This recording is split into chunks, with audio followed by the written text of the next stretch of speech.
Welcome to Football Never Sleeps, the aspiring to be viral, caffeine-assisted, never prank-calling weekly YouTube show all about Notre Dame football and avoiding the word salads that can come from covering the team. I'm Eric Hansen, brushing up on my legalese to comprehend Notre Dame's next roster limit. He's Tyler James, living in a tropical paradise today in LaPorte, and a man with an offer you may not be able to refuse. Together, we're the content creators, talking heads, and serial typists at InsideNDSports.com. On tonight's show, we'll take a look at the 14 first-time enrollees arriving in June and tell you which ones are most likely to impact Notre Dame's bottom line in 2025. That's in light of Notre Dame finally finishing off its post-Blue Bowl game practices, Marcus Freeman's press conference, and the transfer portal finally closing. We've got the NFL draft aftermath, good recruiting vibes, and of course your questions, comments, and quips. So buckle up and fill up the queue. This is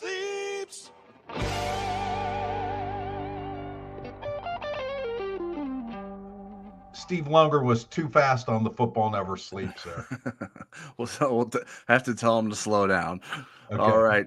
We appreciate everyone tuning in live. Those of us greeting us in the chat already. Shout out to Scott, Bob, Jeff, Frank, Outbound. We appreciate you all being here. We appreciate your feedback and questions throughout the show. So make sure that you are participating if you'd like. And if you're watching us on replay, make sure you leave a comment on this video as well. Our viewership has continued to grow, and that's been very cool to see, especially even in the off season, folks wanting to tune in and be a part of the discussions we're having on a weekly basis. So we appreciate that. Everyone who is watching should be subscribed to us here on Inside ND Sports. For the YouTube channel, all you need to do is press the subscribe button. So I'll give you a second here now to do so if you haven't already. And then I have one more item for your to-do list, as Eric mentioned. If you're not already subscribed to us over at InsideNDSports.com, we have another great deal available for you this week. Rivals is running a promotion that will allow you to get 3 months for free with the purchase of a 1-month subscription, which is just $9.95. So if you've not subscribed to us yet and you want to try us out, you can try us out for the price of 1 month, which ends up getting you 4 months of access. So that'll take you all the way into the lead up for the season opener in Miami at the end of August with the way this is scheduled. So pretty good way to keep up with all of our recruiting content through the summer and preseason football content. I know I'm getting ready to start unveiling the Heat Index for the 2026 class, which you must subscribe in order to read that. This deal expires on Sunday, so don't waste any time in signing up for it with the promo code B1G3F. So like buy one, get three free, B1G3F. There's a link in the deal in the video description below. So you don't have to necessarily remember that. If you click the link, it should autofill for you, but make sure that that promo code is in there, or you can find it at the top of InsideNDSports.com as well. All right, Eric. It sounds like a robot from the next Star Wars movie. Yeah, it's our new AI assistant, B1G3F. All right. Well, thanks everyone for being here. Our opening drive tonight is Notre Dame's next new wave of impact players. We're going to share our projections for 6 June editions among the 12 freshmen and 2 transfers who are most likely to impact Notre Dame's 2025 bottom line. First, we got to give you kind of a quick reset of where the roster stands. So Notre Dame today is at 93 scholarship players. That's after losing 2 during the spring portal window that ended Friday at midnight. That was quarterback Steve Angeli and safety Kennedy Urlacher. They also have 2 walk-ons that are departing, and that's long snapper Reno Monteforte, who will be a scholarship player at Cal, and backup kicker Zach Yoakum, who's still shopping for a new school. We do not know yet what the roster limits will be for 2025. Late last week, federal judge Claudia Wilkin, presiding over the landmark case House versus NCAA, blah, blah, blah, blah, blah, admonished attorneys from both sides for not coming up with a plan to grandfather in existing walk-ons into a new roster formula and then gradually work down to 105. She's not messing around, and she gave them a 2-week deadline. Last part of the boring part here, and then we'll get into the fun stuff, is Marcus Freeman said last week that if the limits were in place at 105, any scholarship limit would raise from the NCAA max now, which is 85, up to 95, and it could go higher if they needed to add more to that. ND would have the flexibility to do that. Okay, enough math.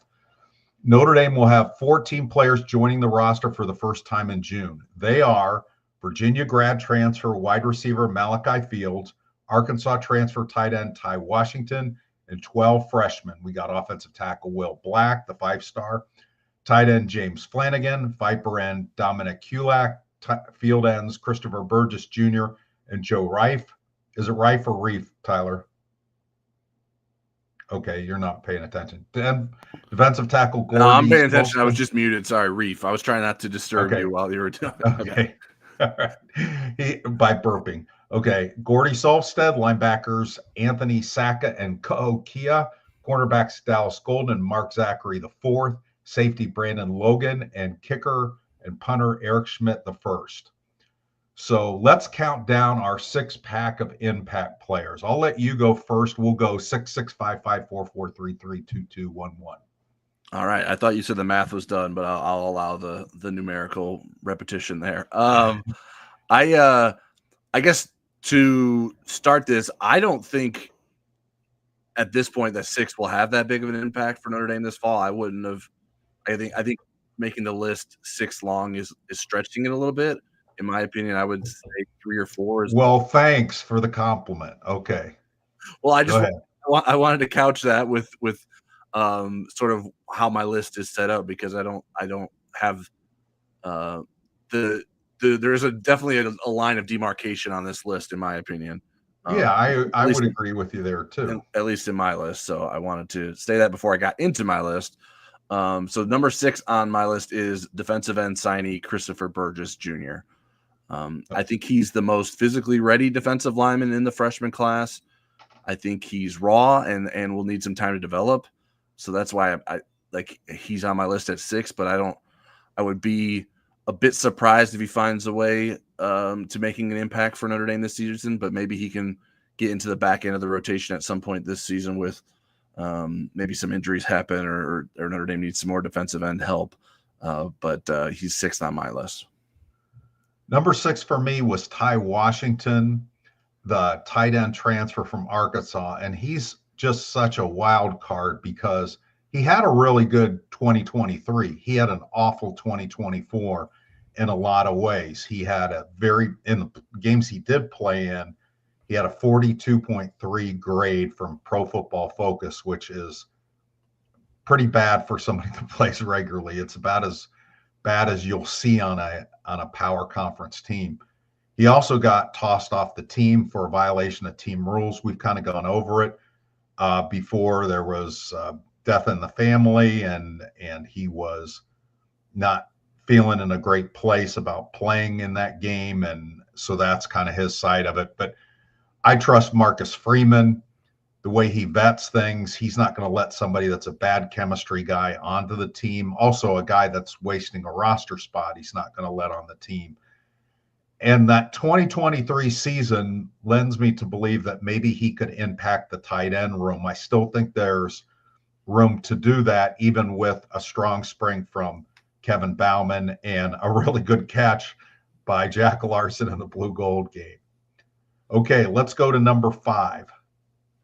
My number 5 is cornerback signee Mark Zachary. And my number 4 will also be a cornerback. So the explanations will be a bit similar, but Mike Mickens just gets freshman cornerbacks ready to play. And so I think probably one will make an impact on Notre Dame's team this season. And I just felt like I had to include the ones that are coming in this summer. I think Zachary is an intriguing athlete that could help if needed, and I think he should be able to contribute on special teams right away. I went with Will Black.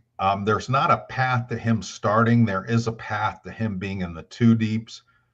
He was ranked the number 20 player in the country, and that's without a whole lot of national exposure. I think had he been a guy that came in the last class and was an early enrollee, which he isn't, he may have ended up being the left tackle last year. We'll have to see how he adapts at this level. But I think he could get into the 2 deeps if he practices well in August.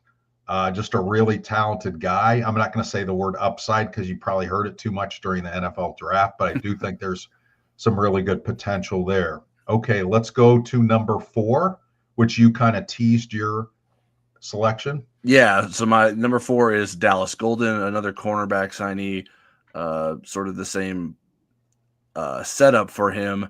I think he could. I think both could probably play nickelback too, in addition to outside cornerbacks, so that could give them extra versatility and options. Golden, I think, could even play on offense. Although both of them did in high school, but I think Golden is more of a any way you need to use him sort of weapon. But cornerback is where Notre Dame likes him most. I think Golden's probably a more polished player than Zachary coming into college as a guy that was dedicated to football, where Mark Zachary was a very talented basketball player, and I think he might have more room for improvement or room to grow to be able to be ready to play as a freshman. So that's why I put Golden ahead of Zachary on my list. My number 4 is Christopher Burgess Jr. He was almost a 5-star. And I agree with Tyler in that coming out of Chicago Simeon, he's more raw and, physically mature, but raw from a playbook standpoint, a schematic standpoint. And when you think about the field and position, it's going to be a Josh Burnham, Bryce Young tag team. But Notre Dame played 3 last year. They, Al Washington likes to get down to that third group against certain teams. And I think there could be a role for Christopher because of his size and his drive, that he'll be able to overcome whatever challenges he has from a scheme standpoint, not being here in the spring. Okay, and fading to black like I just did. All right, number 3. Well, good news is you didn't fade to black on our screen, so you're all good. This is where the line is for me. I think these top 3 will almost certainly make an impact on Notre Dame's roster this fall. And my number 3 is tight end signee James Flanigan.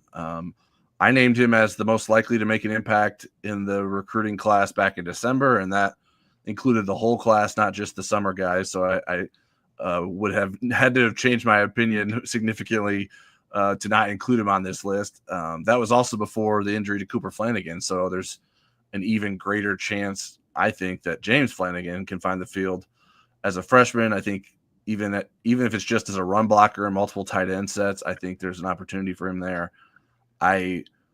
Once you get past Eli Raridan, I don't think there's anyone on Notre Dame's depth chart that is impossible to pass up at the tight end position. So I'm including James Flanigan at number 3. Boy, I can't wait to hear your number 2. I'm at number 3 going with one of your previous picks. I'm going with Dallas Golden in this spot for a lot of the reasons you cited, plus the fact he could be in the return game. He could also, in a pinch, play on offense. I just think he's really, really talented. You look at, and rankings aren't always correct, but Dallas Golden was the number 69 player in the class in the whole Rivals era, and we're counting Houston Griffith as a safety because that's what Rivals classified him at, and that's what he played mainly at Notre Dame, even though he played some corner. But the only cornerback signee in that whole era of 20-some cycles that was ranked higher was Darren Walls, and that was way back in 2006, and he was number 51. And I think Dallas Golden may be underranked. I think he's that good, but there's really good players ahead of him, and yet it makes sense to rotate a little bit more, so I like Dallas Golden there. Okay, to number 2. I can't wait to hear this one. My number 2 is, I believe, your number 6, Tai Washington. I know he's a bit of an enigma with his maybe checkered experience at Arkansas, but I think he's a good athlete, even though he wasn't able to consistently stay on the field at Arkansas. I think I'm baking in an assumption that he's grown from that experience, and that he will be able to take advantage of the chance for playing time. Like I mentioned, I think if he hadn't grown from it, he wouldn't be here. He wouldn't have made it through. Yeah, that's another. It's Marcus Freeman. They brought him the roster before Cooper Flanigan's injury, so they still felt they needed someone like him. And so, like, to me, that speaks highly of what Notre Dame thinks of him, even if Pro Football Focus didn't think very highly of him last year, or the Arkansas coaching staff for that matter. But I do think his playing experience and time around the program in the spring, he's someone that's been around practices this spring as he's been finishing up his degree at Arkansas. So I think there's a very good chance that he can be tight end number 2 or tight end number 3. I think both him and Flanigan could be either or, tight end 2 or 3. I think they have the chance to be able to come in here, even though Kevin Bauman and Jack Larson had good springs, that those guys could potentially pass them up. So I had to put both of them high on my list. Yeah, I have James Flanigan at number 2, not related to Cooper Flanigan, is related to Jim Flanigan, and is related to a defensive tackle target in the 2027 class, Richie Flanigan. So most of the Flanagans are related, but Cooper isn't. And I really like James Flanigan. If he has put on some weight over the summer, he comes in August and maybe the 240s instead of 230. I could see him making a play to be the number 2 tight end. So he's a very physical guy at the weight that he is, and to get that extra bulk and strength, I think will be really interesting. I'm very high on James Flanigan. And the number 1, I think, for both of us, so I'll let you break the seal here on this one. Yeah, I think this was the easy number 1 pick, and that's Malachi Fields, the transfer from Virginia, wide receiver. I think Notre Dame believes he can be the answer to its need for more playmakers at wide receiver. I have a pretty high confidence level that he can do that. I think he'll be used at a high rate. I mean, he averaged 56.5 catches, 809.5 yards, and 5 touchdowns the last 2 seasons at Virginia.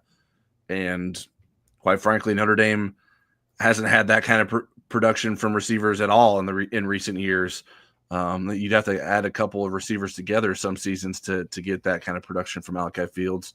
Now that is in part due to Virginia's offense and playing from behind and throwing the ball a lot, but I think that Notre Dame's going to be really looking forward to getting him into the offense and finding ways to use him and maximize his potential. Yeah, I'm really impressed with him. He thought about going into the draft, and he would have gotten drafted from the people I spoke to. He had an invite to the East-West Shrine game, decided that he wanted to increase his draft equity and play a year at Notre Dame. And you're right. You look at Virginia's numbers and you say they threw a lot because they were behind, but they didn't throw well. They were a bad pass efficiency team. They were in the hundreds. They were about the middle of the pack in terms of passing offense, passing yards per game. Against Notre Dame, he had 81 yards receiving on 4 catches, which was the most in the Notre Dame-Virginia game for either team. He threw an incomplete pass. He was a high school quarterback and cornerback. He made the state track meet in Class 3 in Virginia, which is a smaller schools, but in multiple events. I think his best finish was 3rd in the high jump, but he was a guy that made it both in the 200-meter and the shot put. So that kind of tells you some of the versatility in his athletic ability. I just really think that he has a chance to be Notre Dame's leading receiver. And for me, the line of demarcation is between 1 and the rest of them. I think there's an edge there. And then I think somewhere around 3 or 4 is another line as well. Yeah. So I could buy that. I could buy that. Like, I think Fields is like, he's a starter, and no one else is like a guaranteed starter. And I think Malachi Fields is. And so I think there definitely is a gap between him and the rest.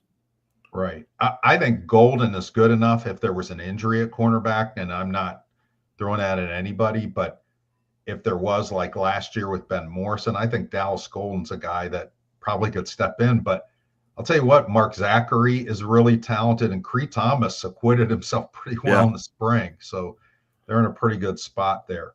So who didn't make the list of the other guys that you might regret excluding being in that third tier of incoming people? Yeah, Will Black's at the top of that list. I don't buy the opportunity being there for him. I just think, like, even if Notre Dame's 2 starting tackles, something happens with, like, there's Gerby Lambert, you could move Charles Jagasa back out to tackle. I'm just not sure that there will be a need to fast track Will Black. And I think he's a very talented player. I don't think he's the polished, finished product that you have to find a way to get him on the field, especially with an offensive line that has experience. So why do you think he was ranked so high? Because when we look at it, Notre Dame's only had 22 5-stars in the whole time Rivals has been around, which I think is 24 completed cycles. And he was ranked higher than all but 9 of them, and all but one of the offensive linemen, and that was Sam Young. So why do you think? Is it because people feel like in time he's going to be that good of a prospect? Yeah. I think it's a projection. It's not he's not camera ready. Yeah, no, I don't think it's he's an NFL. He could play in the NFL in 2 years. Like, it's not like one of those kind of guys. But it's someone that has all the tools that if you put together and you go to, especially when you go to Notre Dame, you're like, man, if a school is going to turn a guy into a first-round draft pick on the offensive line, Notre Dame has a pretty good history of doing that. And so I think Will Black showed himself well and showed a lot of improvement throughout his career. I think there is a trend in evaluating high school offensive linemen that they like these guys that maybe didn't start their career as like, okay, this is the best offensive lineman in the class, but these are guys that maybe were skinny, played other sports, and grow into and continue to grow into being elite like offensive tackles. Yeah, like Joe. Like, people don't want to make mistakes on Joe Alt types. And I think there's more of an open mind when evaluating offensive line recruits to those kinds of players that have continued to grow throughout their high school careers and might still have a long way to go to reaching their ceiling, but their ceiling just seems so much higher because of that path that they're on. So I think that all that goes into Will Black being a 5-star recruit and someone that was obviously coveted. Notre Dame liked him a lot before everyone else was sort of hip to it. And the Irish will be the ones that intend to benefit from that, whether it's sooner rather than later.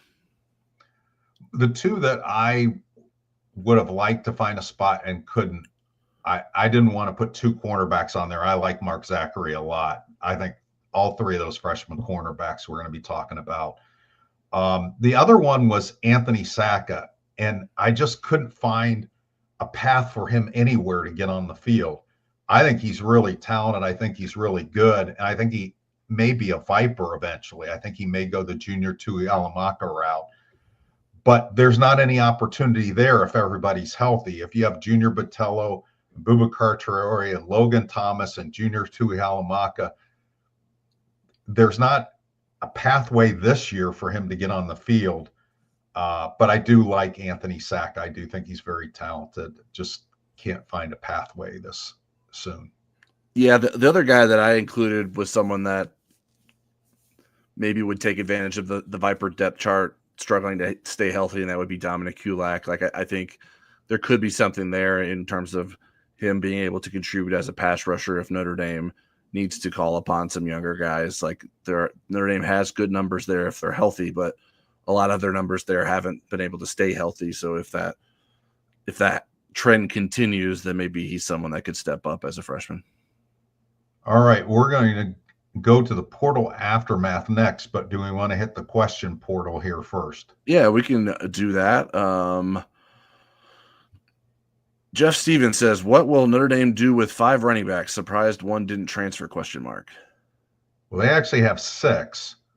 And they're going to play 4. And they could see if there's an injury in the fall and maybe move one of them. I think you could, no offense, Tyler James, but I think Nolan James could be kind of backburnered, knowing that Jadarian Price and Jeremiah Love are likely to be gone next year.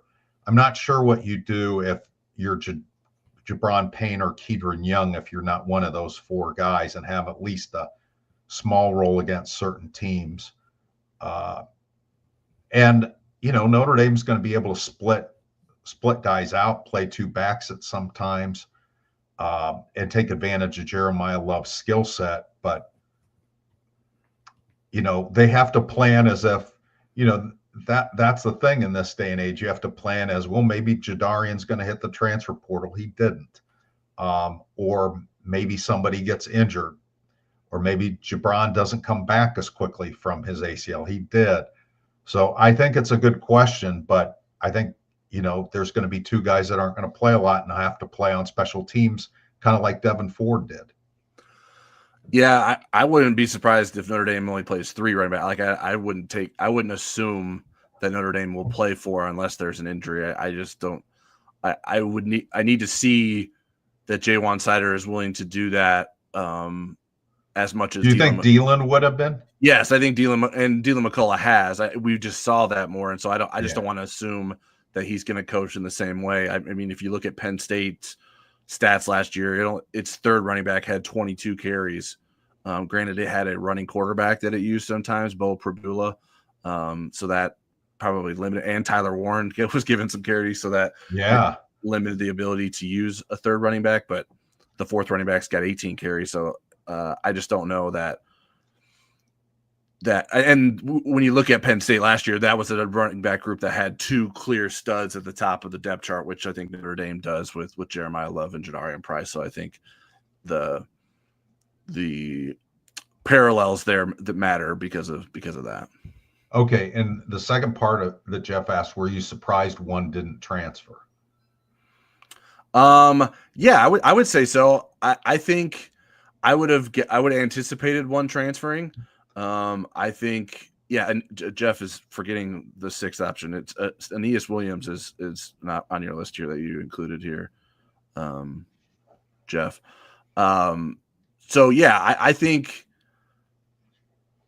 if you're a running back who wants to play, and you're not Jadarian Price and Jeremiah Love, I think in that room there are guys that could find places that they could play. So I think I'm curious. Sometimes when a coaching change happens at a position, you see an exodus because it's like, well, this guy didn't recruit me, so how do I know that he's going to use me? But I think it could, if you're a guy that didn't play a lot previously, maybe it's a second chance. You feel like, oh, well, maybe I can impress this guy and move up in the depth chart when I didn't last year. So it's a different situation because Jabron Payne's coming off an injury. So I imagine the market for him probably wouldn't be as strong as it would have been before his injury. But I mean, if Aeneas Williams or Keedron Young wanted to go somewhere, I would imagine there were plenty of schools that would have been happy to take them. So I would say that I was definitely surprised that Notre Dame was able to hold on to all of its running backs. All right, let's see. Bob Oxnard says, without any medical reason, can upperclassmen who play in fewer than 5 regular season games redshirt? Yeah, if they have not previously redshirted, they can redshirt. And like Jaden Mickey did this last year, he redshirted and he was a junior and he preserved a year of eligibility and moving on to, I guess it ended up being Boise State after a little stopover at Cal or committing to Cal. So he was able to preserve that year. And yeah, I mean, if you have a reason that you want to redshirt that doesn't have to do with injury, if you play fewer than 5 regular season games, you can do it if you haven't previously. Yeah, well, I don't think he ever left Notre Dame. I think he's finishing his degree here, so he was only committed to Cal, and they didn't actually go to Cal. Right, that's what I said. He was committed to Cal. I think. I saw he put an Instagram story up from the Blue Gold game, said he was scouting for the fall. So I thought that was funny. And he was one of the people that was at Benjamin Morrison's draft party this past week. So yeah, it doesn't matter what grade you're in. If you haven't redshirted, you get 4 years to play 5, and that redshirt rule applies to. And if you go to court, you might even be able to get 5 years to play 5. Yeah. Yeah. Who knows? Although there's been differing decisions as it relates to that lately. Scott Fegan says, who would you consider the best overall coach other than Marcus Freeman, taking into account player development, recruiting, and ceiling? And he clarified that he was speaking as in terms of Notre Dame's coaching staff, not in terms of college football broadly. Mike Denrock. That's my answer.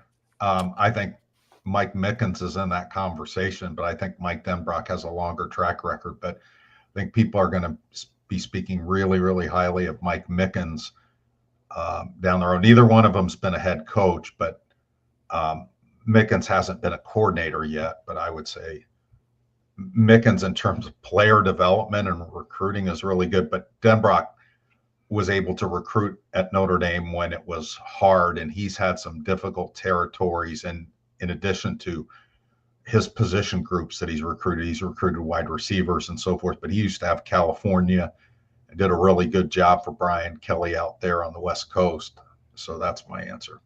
Yeah, I think you could certainly make the argument for Denrock's resume. I think, like, in terms of what they're doing right now, I would give the edge to Mickens in terms of his development. I think how you think of Mike Denrock and his time at Notre Dame can and maybe will significantly shift based on how whoever wins this quarterback battle plays this coming season and what he makes that person into. At least as it relates to Notre Dame, like, I think arguably the biggest accomplishment of Denrock's career is what he did with Jaden Daniels down at LSU, but that didn't happen at Notre Dame. So, but he still gets credit for that. Like, he did that. So I think I just want to see that kind of impact made with a quarterback at Notre Dame. And Mickens. You don't think that he made Riley Leonard better? I couldn't say that. No, I mean, he was a guy that got first round. People were talking about him as a first round draft pick before he got hurt. So, and they were talking about Tommy Kramer in that vein too at one point. Well, yeah, but that was based on Riley Leonard's play in college, not his high school recruiting ranking. I don't know that I did see those reports, but I mean, it wasn't in the. I think that was people kind of trying to over project because of the athlete he was. I think Riley Leonard would be the first one to tell you that being in Denrock's offense and being around Gino Guidugli helped make him a better quarterback. I'll have to argue with you on that one. But I mean, if you're giving credit to Gino, then how much credit does Denrock get? I mean, it's a collaboration, but I think he called plays that put Riley Leonard in a good position, and I think. Right, but that doesn't make a lot. Wait, let me finish. Let me finish. And I also think the talks that they had in terms of understanding the playbook and understanding what it took to be a quarterback at Notre Dame and understanding what to be a frontline player in a big time program, I think that helped make Riley Leonard a pro prospect. Go ahead, I'm done. Yeah, I would just say that Riley Leonard was already a pro prospect, and I would agree that Denrock did a good job and made Leonard a better quarterback within Notre Dame's offense as the season progressed. I just don't know that there's clear evidence that he's a better quarterback in terms of what his abilities are from his experience at Notre Dame.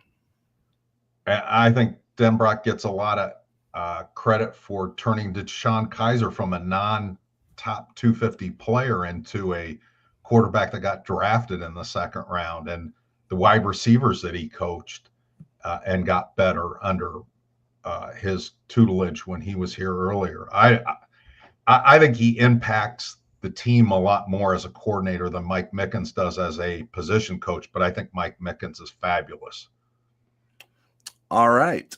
Scott Fegan says, how do you read a team that had players drafted and made it to the, I assume he just missed a word there, 6 players drafted and made it to the championship? Depth, young team, great coaching, more of a team vice superstar driven. Sorry, I didn't follow that cleanly. Scott, I did an analysis piece on what to make of Notre Dame's 6 draft choices. And again, I think people tried to boil that down into too small of a Ohio State had 14, Notre Dame had 6. Wow. That means the gap is that big, or Notre Dame had better coaching or whatever. I don't think it's about that at all. I think it's Notre Dame's player development. You have to look at other numbers than just the 6 and what's coming behind those 6. There were 4 teams in the playoff that had more players drafted than Notre Dame. There were 7 that had less than Notre Dame had. But every one of Notre Dame's 6 draftees were drafted higher than what their high school rivals ranking was. And only one of those players of the 6 coming out of high school was projected as a draft pick. So I think it's about Notre Dame's player development. It's about Notre Dame's culture. Penn State only had 5. And then you look at next year and you say, wow, Clemson's going to have 3 in the first or 4 in the first 13 picks. How come they weren't better than they were? So I think you have to factor in all those numbers. But I think 6 is a good number. The fact that you look at the 16 players that have been drafted after the 3 seasons that Marcus Freeman coached them, 14 of them outperformed their rivals' rankings. The only 2 that didn't were in the ballpark, and they were early entries, and that was Blake Fisher and Audric Estime. Yeah, I just, to me, broadly, like, the impact you make in college football is not always reflected in the NFL draft. And Xavier Watts. Right. Yeah. I mean, Xavier Watts is a 2-time All-American in college football, and he was a late 3rd-round pick. But he was one of the best players on the field in most of the games he played in, if not all the games he played in this past season. So I think NFL draft results can be, I mean, they're deceiving, right? I mean, some of the teams that weren't good at all, like, have good, I mean, it just means you had guys that have great athletic traits that the NFL believes can get something out of them. It's just not a reflection on what you did at the college level necessarily. So I think that you would like to have better numbers. And I think when you do, it usually, as long as you're winning, then it's like, well, then you're doing a good job as a coach. But if you're not winning, then it's like, well, what are you doing if you have all this talent? You're not winning in the way that Notre Dame did last season. I think it speaks to the job that Notre Dame's coaching staff did, speaks to the culture that Notre Dame has in its program. And like, I think it's like trying to measure program success by NFL draft success, I think, is fickle. That's why, I mean, when we talk about like the college or high school recruiting model that all the recruiting networks use, including ours at Rivals, and they're trying to measure themselves up to how guys do in the NFL draft, it's just like it's a very hard thing to do. Like, it's so far in advance that these guys are trying to believe that if you're a 5-star recruit, that means you'll be a 1st-round draft pick. And they percentage-wise, the industry does a good job of that in figuring out who are the most likely to end up getting drafted. But we always see the guys that maybe were 3-star recruits or didn't even have a rating as a recruit. And that doesn't mean that the industry is doing bad, but it's just a long time between the time when you're evaluating them in high school and the time they're available to go into the NFL. The one thing too that you can see in at least Notre Dame's patterns is when Notre Dame gets to the playoff, their quarterback has been drafted. Book was drafted, and he was the 18 and the 20 starter. Right. Riley Leonard was the starter on this team that got to the championship. That he got drafted. Deshaun Kaiser got drafted, and that 2015 team should have made the playoff. They had such a bad defensive coordinator, and that's what kept them from getting to the playoff largely. And then you look back at Brady Quinn, that 2005 team would have been in a college football playoff, or at least a 12-team playoff. They would have been in maybe the 2006 team as well. The one that doesn't line up like that is Jimmy Clausen in 2007, 8, 9. And again, defense was the problem. Charlie could recruit offensive skill players, but he wasn't very good until right at the end of getting Manti Te'o, of getting elite defensive players. Yeah, that, like, when you mentioned those quarterbacks, that, like, to me, I think that's an example of why it doesn't necessarily equate to, like, so Ian Book in the 21 draft went in the 4th round with the 133rd pick. Riley Leonard went in the 6th round with the 189th pick. Was Ian Book that much more important to Notre Dame based on that draft result? I don't think so. Not in his last season. Obviously, it's different because Book had a longer career at Notre Dame, but I don't know that you would say that he made a bigger impact in his final season at Notre Dame than Riley Leonard did. I would take Riley Leonard on my team ahead of Ian Book, but I like Ian Book. I mean, he certainly outplayed his high school projection as well, and I really enjoyed watching him over the years. TD4ND says Marcus Freeman has made some good hires since becoming head coach, and his more recent hires seem to be at a higher level. How much influence has Pete Bavacqua had on identifying talent for Marcus? I'm not sure that Pete's the filter that has to run through first. I think Marcus finds the coaches, and then there's talks about, hey, this is who I'd like to hire. I don't think Pete Bavacqua was out front doing the, hey, you ought to look at the guy at Appalachian State kind of thing. Yeah, I mean, if I were giving Bavacqua credit, it would be on blind faith. Like, I have no insight that would that indicates that that's the influencing Marcus Freeman's hirings.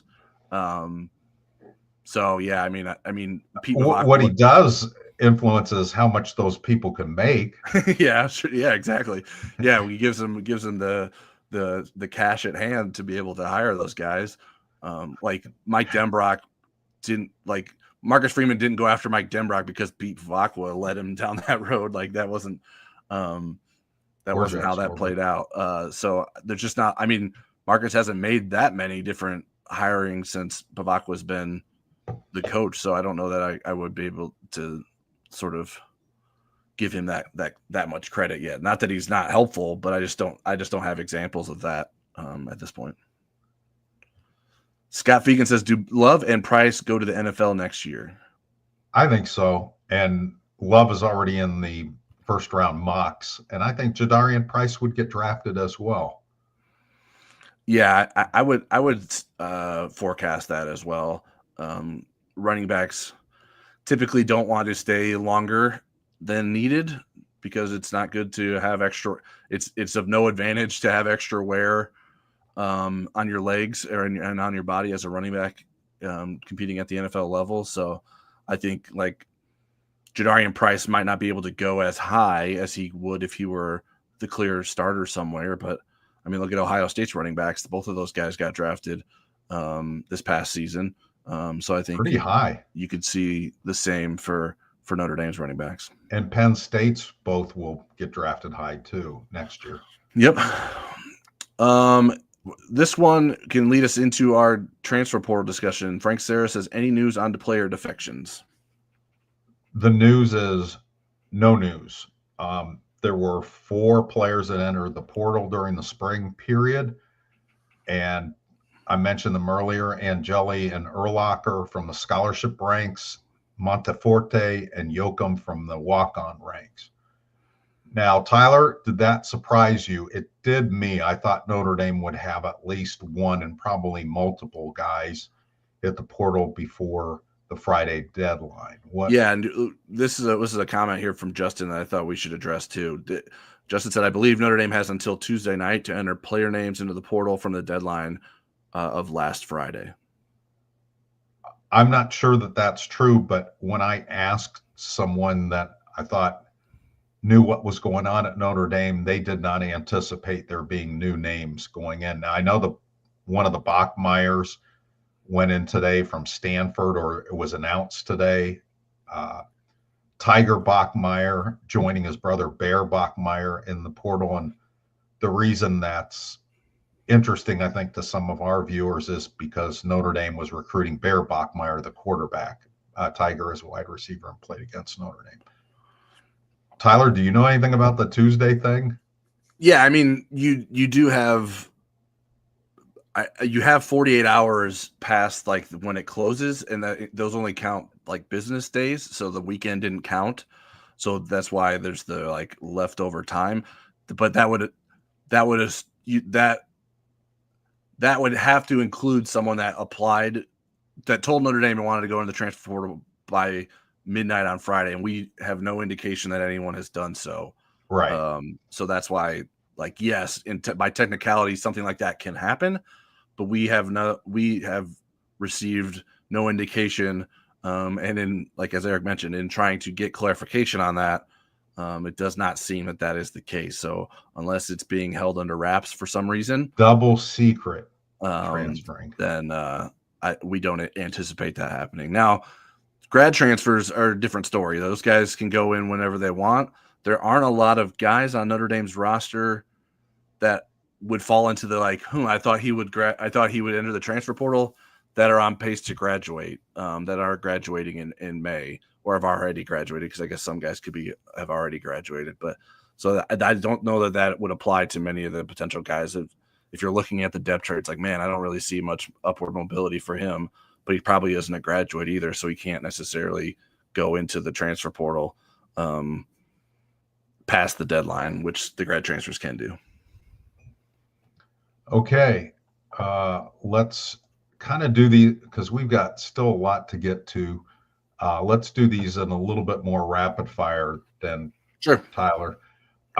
Marcus Freeman said he doesn't expect to add from the portal, but remind us, never say never. What's your sense that ND will stand pat, and is that the right move?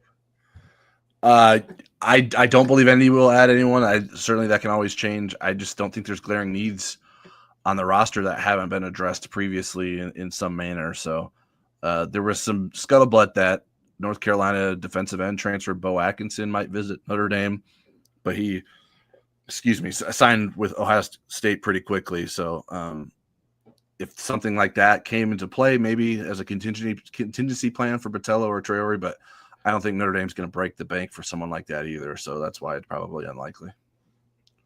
Okay. Marcus Freeman was asked Wednesday about Tyler Buchner moving back to quarterback, a move that he's considering and that we anticipated before that question. Is this the right move for both Buchner and Notre Dame? My personal opinion is the right move for Notre Dame is what the right move is for Buchner, and I think he would share that sentiment. I don't think his future is as a college football player or as a college football quarterback necessarily, but he can impact Notre Dame's roster more with his experience at quarterback, in my opinion. You could argue that he could stay in the receiver room and do that, but I don't know that Notre Dame's getting the most out of him by doing that. So getting another arm for practice at the scout team would be helpful, but you also don't want to take away from the development of someone like Blake Heert. Yeah, I think it makes sense if he's, the scout team quarterback and he's a guy that takes some reps, and that allows Blake Heert maybe to learn Notre Dame's offense a little bit more and not be the full-time scout team quarterback, or Anthony Rizak have to be the full-time scout team quarterback. So I like this move. I got a question in chat that confused me last week, and I have rescinded the non-drinking rule. So maybe it had to do with that. But this is a guy that usually asks really good questions, and he had, I don't think it was on our message board, people that were really concerned that Kenny Minchie might transfer because Tyler Buchner was being moved back to quarterback. And this was, I don't see the downside. Buchner came back. He's not moving up the depth chart at wide receiver. He came back to help Notre Dame in any way that he could, and he's lived up to that promise. And if he's moved to quarterback, he's not being moved to quarterback to challenge for the starting role. That's not what the aim of that is. So I think that would be an overreaction and someone reading into something more than they should. And then Marcus had an injury report, which was really convenient. It saved me a question. Tyler, what are the highlights and the lowlights, if any, from that injury report? Yeah, defensive tackle Brennan Vernon is out until July following surgery on the MCL in his right knee. Viper, Jordan Botello, Viper, Boubacar Traore, center Ashton Craig, and linebacker Kahanu Kia, who are all coming back from major knee injuries, are expected to be full participants in June workouts. offensive tackle Gerby Lambert with a right shoulder injury and defensive tackle Davion Dixon with a right pec injury are hopeful to work into full activities at some point this summer. The major person out, as we would expect, is tight end Cooper Flanigan. He's still out for the summer, recovering from his left Achilles injury. Okay, we have NFL drafts residue a little bit, and we have recruiting, and we have questions. Where do you want to go, Tyler? I'll let you be traffic cop. I think we're pretty light on questions, so we can go into NFL draft. Okay. Again, just for people that haven't committed this to memory, Ben Morrison went in round 2, Xavier Watson round 3, Jack Kaiser in 4, Riley Mills and Mitchell Evans in round 5, and Riley Leonard in round 6. And then after the draft, Howard Cross, Jordan Clark, and Bo Collins quickly reached deals as priority rookie free agents. There's 4 others that so far have received mini camp invites. That's kicker Mitch Jeter, RJ Oben, Devin Ford, and Max Hurleman. I'm sure there will be more of those. Check out our file on we've got it on the front page, and it's also on our message board where we're collating all the landing spots for the undrafted players, and that's constantly being updated. So for you, Tyler, any surprises among who was drafted and who was not, and rounds that people were drafted in? I wouldn't say surprises in terms of how many were drafted. I included in my preview that I thought 6 were likely to get drafted, and that's not my projection. That's just based off me studying everyone else's projections. Yeah. So that came true. I had predicted which 6 would be drafted. I thought Watts would go higher than a late 3rd round pick. I thought it would be closer between him and Benjamin Morrison in terms of how early they would get drafted. I thought Kaiser might have gone a little higher than expected, with him being an early fourth round pick. That seemed like a good spot for him, and maybe a little higher than I would have guessed. And I thought Mitchell Evans might go higher than a 5th round. I think the inability to produce more coming off the knee injury probably didn't help him, and he's not like a freak athlete, but I'd be happy to have Mitchell Evans on my team as a 5th round pick. Yeah, I think all the guys were kind of in the ballpark. Maybe a little bit lower on a couple of them. There wasn't any like egregious things. I mean, I can understand if people are like, how can you wait so long to draft Xavier Watts just because of what he did in college? But that wasn't crazy to see that happen, I guess. Yeah, and I think they nailed the priority free agents. Those seem like the likely guys, and they're guys that could have snuck into the 7th round for different reasons. I mean, Howard Cross was incredibly productive a couple years ago and played through some injuries and played well when he was healthy this year, a few times he was healthy. And Jordan Clark, his dad, if you haven't seen his tweet, the dad's tweet about not getting drafted, and he ended up playing Ryan Clark 13 years in the NFL. It was really cool. And I used a snippet of it in my story. Bo Collins tested really well on pro day. So I thought Notre Dame did pretty well. And it's really cool to see Max Hurleman get a mini camp invite, a guy that went to Colgate and then came to Notre Dame for a year and was a special teams guy. Was really cool. Tony Crosser asked, how much did Mills's injury and Morrison's injury affect their draft positions? The people that I have read that study this way more than we do in terms of the NFL teams felt like Morrison would have been a 1st rounder had he been healthy. Mm-hmm. And Mills, we talked to somebody from Pro Football Focus about him when he was healthy, and they really liked Mills. And I don't know if it was Dalton Wasserman or if it was somebody else from PFF that we had talked to before, but they almost thought Riley Mills could be a 2nd-day pick. And based on his size and production, I could have see him being like a 3rd rounder had he been healthy. So yeah. I do think it affected him. And it affected Mitchell Evans too.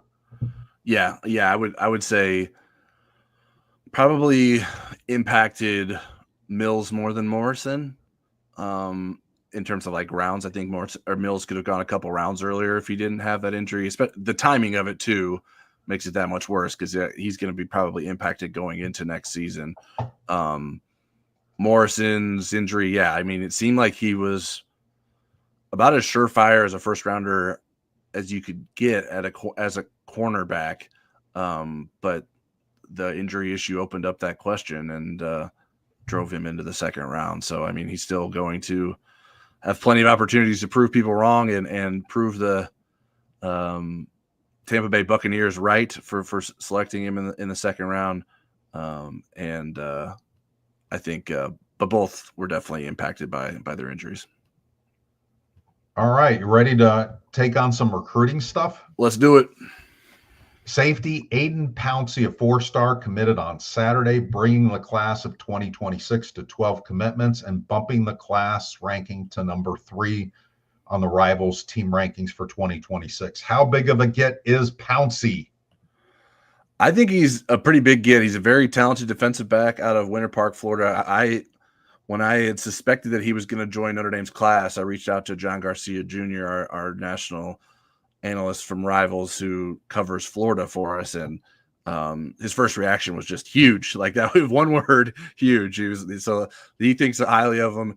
He's the number 20 safety, number 244 overall, 6'3", 170. I think he could play cornerback or safety at the next level. I think Notre Dame's a little bit flexible with its defensive back recruiting, in part because you have Mike Mickens as your defensive back coach, so he can sort of figure out what he needs. And I think it's dependent on sort of who else Notre Dame gets in the class. Like even Joey O'Brien is someone who's probably a better safety than corner, but Notre Dame's willing to say, hey, if you want to play corner, if Mike Mickens thinks you can play corner for us, we're going to have you play corner. Now, obviously, not everyone can play corner, so some of these guys have to play safety. So I think it'll probably depend on how the rest of the class plays out in terms of what position he ends up as, and obviously his abilities will dictate that as Notre Dame gets him onto campus. But getting him onto campus will be important because one of his older brothers, he has a few, Jordan Pouncy was once committed to Notre Dame, and he backed out of that commitment after that dreadful 2016 season that Notre Dame had,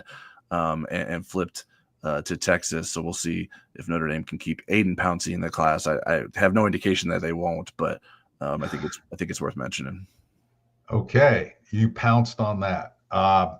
Who's next for Notre Dame in the 2026 class? Do they have any imminent commitments? Yeah, Rivals 100 running back Javian Osborne plans to share his decision between Notre Dame and Michigan this coming Saturday. I put in a FutureCast prediction in favor of Notre Dame earlier this month. I still like that prediction. So if someone beats him to the punch, we'll see. But I think that's most likely Notre Dame's next commitment is if he picks Notre Dame on Saturday. Okay. Any other announcements coming soon that involve Notre Dame targets? Yeah, a week after that, May 10th, Rivals 250 defensive tackle Tikihola will share his decision. Notre Dame, SMU, and USC are in the picture there. I think it's more of a Notre Dame and SMU battle rather than USC pushing for him right now. I also have a FutureCast in favor of Notre Dame in for Hola, and we'll see if anything changes between now and then. Okay, and the coaches are back out on the road checking out prospects. Anything you want to highlight there from today or what's going on this week with them? Yeah, so I laid out we have a series called Trail Tracks that documents where these coaches are supposed to be heading. And at the beginning, I sort of detailed, okay, what does this time period entail in terms of the recruiting calendar? Because it's all kinds of verbiage that don't make like, they're not like things that you would understand if you don't have them explained to you. This spring recruiting period that they're in right now is called a contact period, and the contact is specific to the guys that are in the 2026 class right now. So every junior that's in high school right now can receive 2 visits from a coaching staff between now. The period actually started in mid-April, but Notre Dame's now getting on the road with its spring practices done. And near the end of May is when it runs still. And so one of those visits can be an in-home visit. Doesn't have to be, but the other one would have to happen at your school, your high school. And so like back when I first started covering recruiting, in-home visits were like the things that you did at the very end, in terms of sort of like sealing the deal. Now, sort of with the way recruiting cycles have sped up, you're kind of trying to push to seal the deal at this part of the calendar year. too, but it's just a definite shift in the way the recruiting cycles have played out. And it's important that like the head coaches don't get out during the spring. They're not allowed to. That was a rule that was put in place. I think Charlie Weiss had a big. Was the Charlie Weiss rule? Yeah, he was very active in doing that, and people didn't like that apparently. So, Pete Carroll. If you want more information on who those people are, we'll be documenting that on the Insider Lounge. Like I mentioned, tonight Notre Dame is supposed to have a big in-home visit with defensive back target Joey O'Brien, who I was talking a little bit about earlier. Notre Dame's in Pennsylvania, Illinois, Indiana, California, Florida, North Carolina, Arkansas, Maryland, and DC today. So they'll be active, getting all over the country to see top recruits in the 2026 class, 2027 class, and maybe some 2028 guys as well. So there's a lot of activity worth monitoring, and then we'll be continuing to do that throughout the weeks as the staff is hitting the country. Okay, I'm going to put this up on the screen. Oops, I messed that up. I meant to put this up on the screen. Smash the like button, Irish fans. Support the content. Great show, guys. Thank you very much. I'll let Tyler peruse the question portal while I'm giving this little announcement. Tyler and I will be in Chicago on Sunday, and technology permitting, logistics permitting, we will have some interesting content from our trip to share Sunday and into next week. I am much more optimistic about all that going well than Tyler is, but he's been to recruiting things before, and I am blindly believing everybody that's setting things up for us. Yeah, and I'm the technology fallback guy. So if I don't know how to do it, then we're usually in trouble.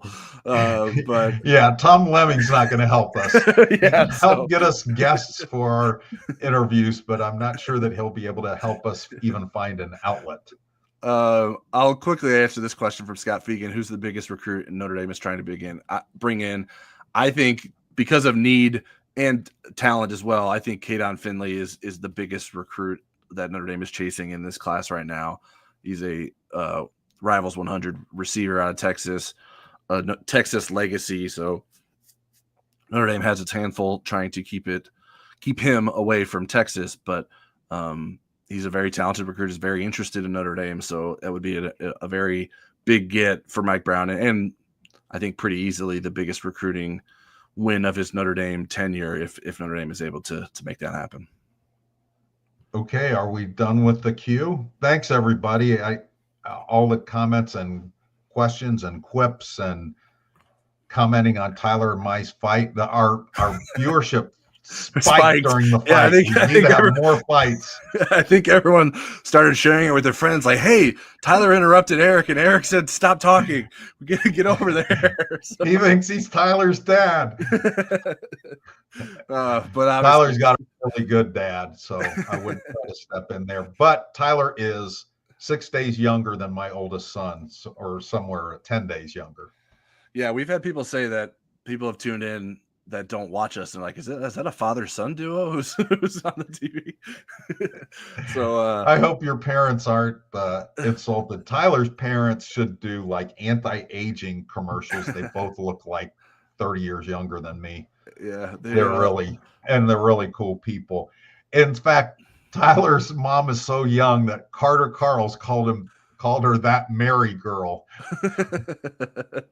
Yeah, it's like Carter thought like a friend was inviting him to my 30th birthday surprise party, but it was my mother that was doing that. So, yeah, there's always good Carter Carl stories. But we appreciate everyone tuning in tonight. We'll be back next week with another Football Never Sleeps. If you haven't already, like the video, subscribe to our channel. And if you've made it this far into the show, you should be subscribed to us over at InsideNDSports.com as well. That Rivals promo, which we told you about earlier, is buy 1 month, get 3 free with promo code B1G3F. And there's a link in the video description below. Everyone have a great week.